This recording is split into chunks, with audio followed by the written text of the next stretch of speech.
Hello, friends. How's it going? It is, at time of recording, Thursday, December 16th at night. And we just had a really nice stream and talked a little bit with chat about what we're going to do for the Endless Heist competition that is starting tomorrow. And I just want to make a quick video kind of compiling my thoughts, how I think about all this, what my preparation or lack of preparation is going to be. And maybe this can give you some ideas, maybe get you some gotchas here. What this video is not is a comprehensive heist guide, anything like that.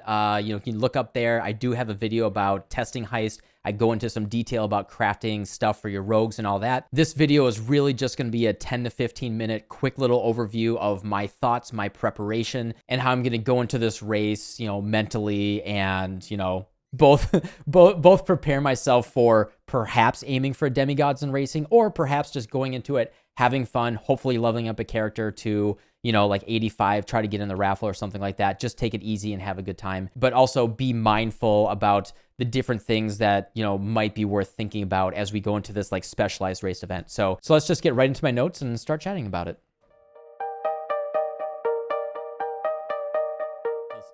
So first off, the very first decision that you're going to make is, are you going to be in SSF or in trade, softcore or hardcore? Every single flavor of this is going to be very different. I am going to be doing hardcore solo self-found. I think that, when it comes to a race style competition, I really like to have it kind of like focused and remove too many variables that, could be kind of obnoxious. And I kind of I like the hardcore challenge when it comes to these type of things. And the nice thing is, like, the damage, unlike Endless Delve, is not going to scale out of control. You really just need about like moderately high defense and you'll be effectively immortal in this case. So that's not going to be too much of a concern. Hopefully there will be fewer players that play it, going into the mindset here. I think it's going to be really important to, if you want to be successful in the competition, we're going to have to choose, where are going to be the fewest people, what's going to be the least competition to make it easier to aim for demigods. Now, if you want to compete with the big folks that are going to try really, really hard, then you can do the opposite there, right? You could go for, perhaps softcore trade and do something like a raider. That I think a raider is going to be very, very contentious. Toxic Rain Raider is classically one of the very best heisting builds in the game. Or if you want to see how you can tussle with the big boys and girls, you might want to do something like that. I am, I generally do tend to go towards more hipstery things. I like to play things that are kind of off meta and experiment and try different stuff. And so I'm going to just use this as an opportunity to play a build that might be out of my wheelhouse. So the next decision that you have to make is, which build are you going to play? What I would recommend is just go to PoE Ninja and click on builds, click on solo self-found especially, take a look at what's out there, go to the time machine. We can do this right now. So PoE.ninja, click on builds.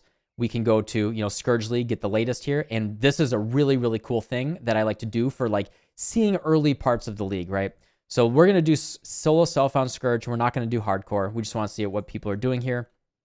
And then we can go to like day 2, right? This is the people that are really, really pushing it, but they have SSF gear and, what are they doing, right? So this is a great way we can see the breakdown of what people tend to do. So if we want to be a little bit more competitive, maybe Assassin, Juggernaut, Hierophant, Guardian, maybe these things are less played, right? But then, we can move it up to like week 2. I probably wouldn't go past week 2, maybe week 3 at the most. After that, you're going to start to see some like really, really min-max gear. But we can see down here, we still have Assassin, Juggernaut, Guardian on the bottom. Maybe this can give you an idea of what's really contentious and what's not. In addition to that, we can go to poe-racing.com as well and just see what people were playing in the Endless Delve race, right? This can be, another way that you can kind of get a glance at what people are doing in races and competitions recently. You can also, do like the Crangled Gauntlet, see what people are playing in here, start clicking through the builds, just get ideas, see what people are playing. If you want to be really competitive, get away from what people are playing here, play different ascendancies, play things that are off meta. This is just like ways that I would recommend exploring builds that are out there, right? Like you can go to the forums, you can go to YouTube, you can see what people are posting videos for, but like really looking into like PoE Ninja, and PoE Ninja is not perfect, but you know, if you can use the time machine, really go back, see different builds, get ideas. That's what I would really recommend doing for really exploring and figuring things out. This is just a bunch of hot takes. I asked chat what they recommend of just like, let's just talk about things. What are some ideas? What are things to think about as you're heisting, as you're getting into it? Number one thing, remember, don't get shotgunned. This is very, very easy to avoid. Every single build in the game can avoid getting shotgunned. You just have to know what you're doing. In fact, let's go up to a door and I'll show you what I mean. So as I'm running this contract really quickly, you can see that a movement skill that is very fluid with no cooldown, something like Whirling Blades or Shield Charge, is really, really nice. I press V to open doors. I strongly recommend, you know, getting used to something like that. Once you have good gear on your rogues, you can see that they do open things pretty quickly. I do recommend learning how the rogues can be geared out, learning all about that. I do talk about that in the video that I referenced earlier. You can definitely check that out. But yeah, just have your finger on V. You can attack and press it, and your rogues will do their business. Let's just open this puppy up. Open some safes here. You know, maybe we get some good loot. Speaking of loot, in terms of loot filters, I'm just going to start off with a basic regular never sync, and I'm going to tune it from there, right? Like, I'm just going to have Filter Blade open on my other monitor, and I'm just going to constantly be tweaking it as I see things that I know I have absolutely no use for, right? So things like sextants, things like maps. This is what I did with the Endless Delve competition. I think it's, you know, it's just good practice to learn how to work on loot filters. And once you get that flow of modifying in Filter Blade, downloading it, because if you save it to the cloud, like I do like the save to cloud thing here. Unfortunately, it has a 10-minute cooldown basically of when it updates, and sometimes it can take even longer. And if you're like, you know, you're racing and you want the nicest, latest loot filter and you want to work on it iteratively, you don't want to wait those 10 minutes. So I really recommend just having Filter Blade up, you know, Alt Tab to it, make that modification, find the thing you don't like, turn it off, or if there's things you're not seeing, turn it on. Just start from a regular never sync loot filter, modify it as you go, you know, things like maps, sextants, etc. Prophecies, we're not going to be able to use any of those. So just turn those all off as you're going, and I would just really go from there. You know, people probably have put out loot filters themselves, but I did that with the Endless Delve one, and someone did, you know, they did their best, but there was still a lot, it still required a lot of work, and I actually ended up just going from a basic never sync and working from there. So I would recommend definitely doing that for your loot filter. There are certain things that are very scary if you're not paying attention, but it's only if you're not paying attention. Things like the laser beams, things like the floor degens here too, like they can hurt pretty bad, pretty quickly. And really, really big, because it's hard to see, is trap disarmament. If you're doing a trap disarmament contract or blueprint, be very, very careful just like flame dashing or dashing onto those chests. They will have a bunch of little explosives on them. And if you don't have a really high life pool, they will just like straight up rip your character. So especially if you're in hardcore, but even in softcore, since this is an XP competition, you know, number one thing is don't die. So if you're doing trap disarming, really, really watch out for that. If you're doing agility, watch out for the laser beams. And if you're doing counter thaumaturgy, watch out for these things. Now, you can flame dash over it really, really quickly. But as you can see, I have a very tanky character, and the damage can happen really quickly. So that's a good thing to watch out for. Unfortunately, I forgot that counter thaumaturgy actually doesn't really have a bunch of dudes that line up behind a door.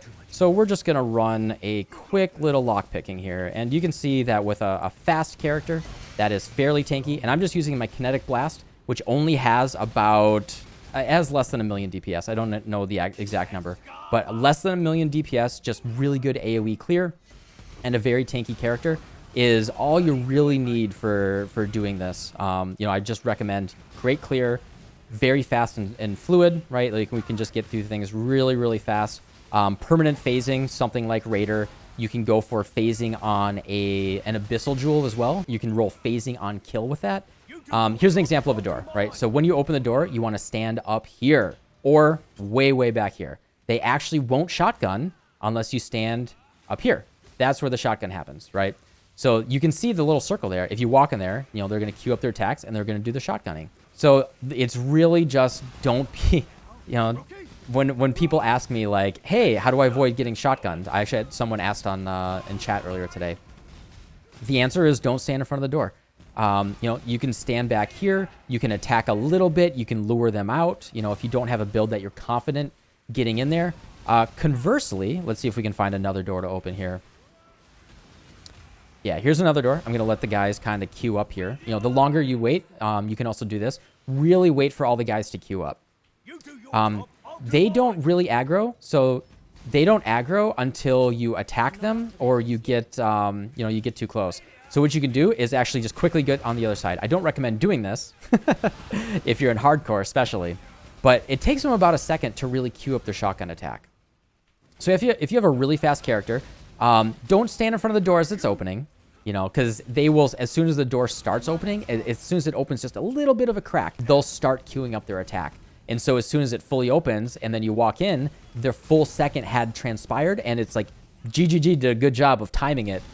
So as soon as you walk through that door, the full 1 second has already transpired and you'll instantly get shotgunned and probably die.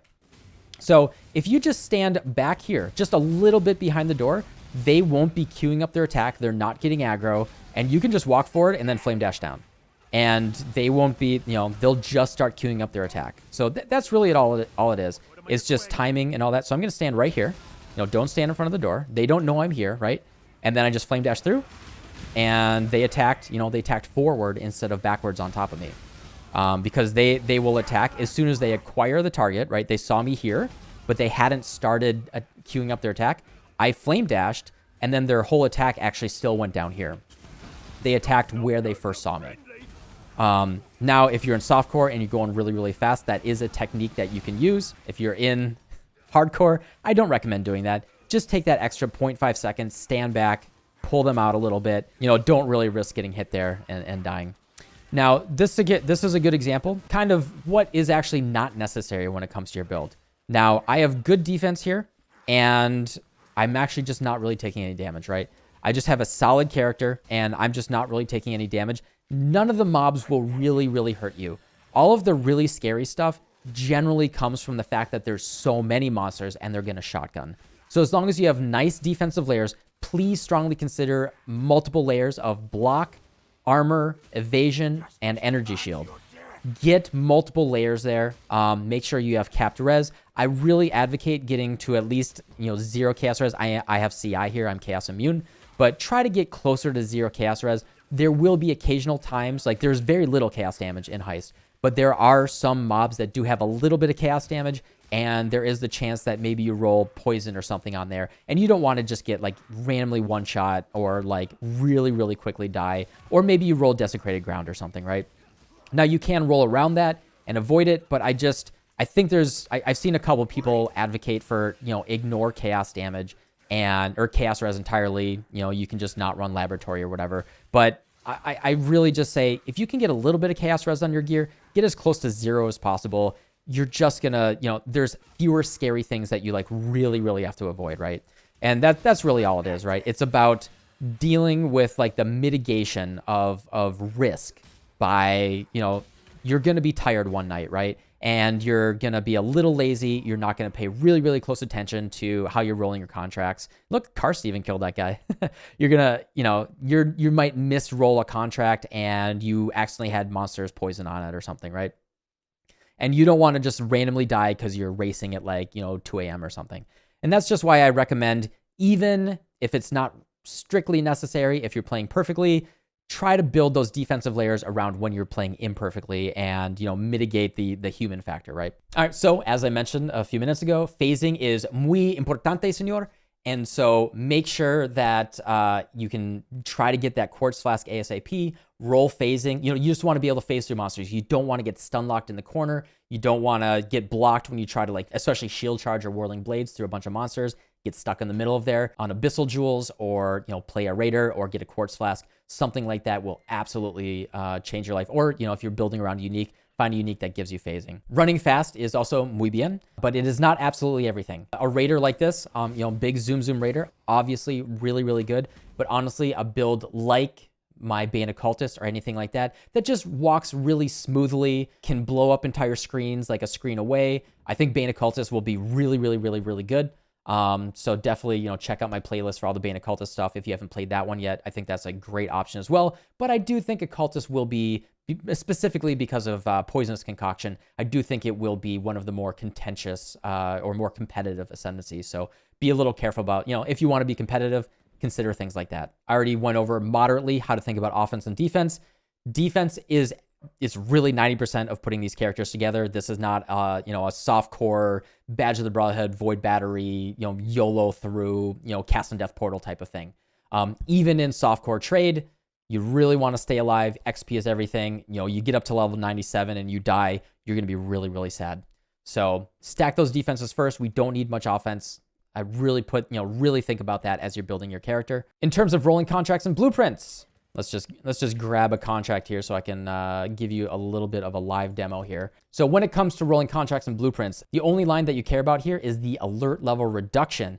Time before lockdown, max reinforcements, item quantity, item rarity. These barely affect what we care about. Item quantity and rarity only affects monsters. Maybe is a nice little thing, a little bonus. Maybe you find some extra currency or something, but it doesn't affect opening the chest. So it's like, not too much value there. Alert level reduction, that means, if the bar goes up 10% and you have, usually when you're going to open that chest, but you have 30% alert level reduction, well, it's only going to go up, 7%. And so that's absolutely game changing for opening more and more chests, getting more loot. So that's what I'm looking for here. So when I roll contracts, I just make them blue. I think the risk of using an elk on them, we don't want to risk dying, right? Like I said, if you die, your XP, XP is everything. Even in softcore, dying is the worst thing possible. So I just don't think it's worth elking your contracts. Maybe there's a couple more monsters, you get a little bit more XP, but the main thing when you're doing contracts is just trying to open as many chests as possible. Once you have decent gear on your rogues, you can even just run them white and open basically every single chest. So, you just really don't need more than to run it blue. So I just try to avoid really scary things. I'm not going to run crit with crit multi. More monster life and AoE, that's not that bad, right? So you can just run these things blue. Just try to avoid anything particularly scary. Here's a good one, slightly faster dudes, a little bit more quant, a little bit alert level reduction. This might be enough to let me open a single more chest. That's just good enough, right? Maybe I aug this. Now this one, see, this is something that I would absolutely not run, right? This goes up to, obviously, minus 20% player cold res if you hit 100% alert level. That is an absolute no-go. That will get you one shot. So there's certain modifiers that are absolutely be very, very careful about. So when you're rolling your contracts, I just run them blue. Make sure there's no, this is totally fine for me. I'm not an armor-based character. This is just totally fine. This is perfect for me. Make sure there's nothing scary, minus max res, minus resistance in general, critical strike, a bunch of physics extra modifiers. Be very, very careful about those. The other modifier to watch out for is lockdown is complete, as soon as you hit 100% alert level. That means you can't do the thing where you hit max alert level and still open a couple chests with a little bit of a timer. Really watch out for that one. I think that one's basically a no-go as well. It kind of locks you out from, locks you out literally from opening a couple more chests. So that's the other one I avoid. But other than that, just avoid damage and all that. Now, when it comes to blueprints, I kind of have, similar mentality here, but blueprints, we want to open as many chests as possible by far. This is where the really good rewards are. This one, I do elk and then I chaos spam it. You can elk and scour. You can also orb of binding and scour, whatever it takes to get you what you're looking for here. The main thing that I'm looking for when I'm rolling this is the alert level reduction. 25% is really my bare minimum. Anything higher than that is good. I aim for 30-ish. So I'll just sit here and kind of chaos spam, try to find something really good. So here, 32% alert level reduction. Beautiful. However, this is giga rippy. I would not run this in a million years. There's a lot of really, really bad modifiers on here. Would not touch this in a million years. Let's go again. All right, this one is basically perfect. I don't care about mana recovery rate. I leech really, really well. +2 proj can be a little scary, as we've seen in the gauntlet. But other than that, there's really no additional initial damage. 23% alert level reduction. A little sad, but, especially if I have a low number of chaos and alchemies and scours, it might be worth being a little conservative about that and just roll from there. That's just a quick little what I think of when I roll contracts and blueprints. Number one thing, don't die. Don't do damage things. My assumption is that we get our hideout and we will have our access to our crafting bench, but be prepared for that not to be true. All right, when it comes to the rogues, I really think the number one thing I'm going to recommend here is just go to the wiki. PoEwiki.net. Please don't use the fandom wiki. That's the old busted. We really like our community, PoEwiki.net here. And yeah, I would really go here and just read through this. If you are unfamiliar with Heist, This really goes into a lot of detail, not extreme detail, but a good amount of detail that will really help you familiarize yourself with certain things. This will tell you how to unlock all of the rogues. It's good to know this order, right? You're going to start with just Tibbs, Carson, Isla. You just run a contract with Tibbs, you get Talina, Nanette, etc. It's just good to know what they're able to do, what their special abilities are. And then in addition, this is actually a really, really good thing. You can see the type of damage that each one of these zones does. With that all said, there's really nothing crazy here. You should have max res of all of these things. They all do good amount of physical damage. Try to get some physical damage mitigation. Do things like Enduring Cry. Get your endurance charges up. I really strongly recommend building around armor when you're doing something that is a race thing. You really want to watch out for physical damage. A character that relies purely on evasion and has no physical damage mitigation. I like playing them in regular softcore trade, but when it comes to a race, I make sure I get some armor and I deal with that. In addition, we can see what we can get for rewards here. These are the uniques that you get from fighting the bosses. Really good is leadership price. This lets you, do brittle, which a lot of builds will want to build around. Chains of Emancipation is decent. There might be some people building around that. The Admiral is not a bad body armor. It is an overall decent solid armor with good evasion and energy shield and resistances. So not a bad body armor, but I wouldn't hard target any of the bosses here. All right. And then when it comes to what the rewards are, we have this link here. I'll put all of this in a Google Doc for y'all that you will be in the description below. These are where the rewards are. It's a nice little Reddit post that someone made. This will just let you know okay, I can target trap disarmament if I really want to get these things. Like I said before, trap disarmament is the scary one. So watch out for that one. You just have to be a little bit careful to not flame dash onto the, onto the scary explosives. But this is just a good little cheat sheet for you that can be really helpful. And then one of our wonderful viewers, Meg, said basically all you really need to know. How to build for Heist. Do you have really, really good AoE? Do you have 300 to 400k DPS? And do you have really, really good layered awesome defenses? If no, reconsider that. That's really the core of what's going to make your build really, really good here. Additional things like phasing and movement speed are obviously just cherries on top. And if you do have all of these things, honestly, that's all it takes. There's not going to be any magic behind the build or anything like that. So if you just do that and you have a strong, decent build, it doesn't require anything crazy. You'll do absolutely fine. And of course, I just sat here and I recorded for 40 minutes that I'm now going to edit down. Try to keep this to at least 15 minutes. We'll see. Thank you everyone for watching. I'm not going to prattle on too much here. I am really looking forward to this Endless Heist event tomorrow. I think it's going to be a fun, unique, different thing. Kind of crossing my fingers that I actually end up not doing very well. And so I'm not in the running for pushing myself and really grinding out the XP. I think this is just a good way to mix up playing the league, playing something a little bit different, and just enjoying the game through a little bit of a different lens. What I recommend is just look into it to play very, very casually, very relaxed, play it for a few days. Don't grind it for the 10 days. Just get to the level for entering the raffle or setting your own personal goals and just really take it easy. Look back at it as a fun, nice experience that you had and don't grind it out. If you want to push for demigods, awesome. Great for you. I might be right there with you, but I think it's really important when it comes to these things. It's just a game. Most important thing is have fun. And, I hope that's what you're able to do. So thanks for watching this video and I'll see you all next time. Goodbye.